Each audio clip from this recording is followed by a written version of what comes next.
की निंदा आलोचना ना करें, क्योंकि सबसे बड़ा भक्ति का महत्वपूर्ण यही एक सब्जेक्ट है भक्ति में कि अगर आपने किसी की भी निंदा कर दी, चाहे वो गुरु भाई हो, संसारी की तो करना ही नहीं है, लेकिन अगर गुरु भाई की भी निंदा कर दी तो गुरु की निंदा हो जाती है और इसीलिए बहुत बड़ा दोष लग जाता है, जिस दोष से कोई मुक्त नहीं मिलते।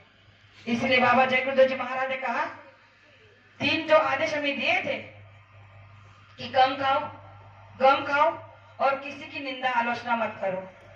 हम कम भी खा रहे हैं, गम भी खा रहे हैं, लेकिन निंदा करे बिगर नहीं रह रहे हैं और इसीलिए ये सब सारा झमेला हमारे आप के साथ में लगा हुआ है। हम अपने आप को नहीं देखते, हम दूसरों को देखते हैं। इसीलिए कहा है कबीर जी ने दोहे में कि बुरा बुरा सब कुछ कहे, बुरा ना मिलिया कोई, जब दिल खोजा अपना तो मुझसे बुरा ना कोई।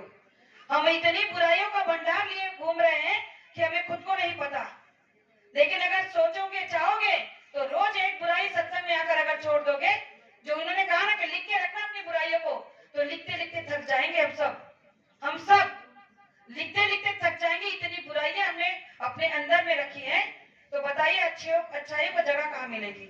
और जहाँ अच्छाई नहीं होगी वहां सदगुरु कैसे बैठेंगे?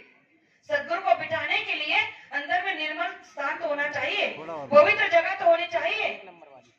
तो मैं आप सभी से इतना ही कहना चाहूंगी कि आप बड़े परम सौभाग्यशाली हैं कि इस कलयुग में हम आप लोगों को बाबा जय गुरुदेव जी महाराज ने जीते जी मरना भी सिखा दिया, बुराइयों की कुर्बानी देना भी सिखा दिया, लेकिन फिर भी हम केवल सुन रहे हैं, आत्मसात नहीं कर रहे हैं।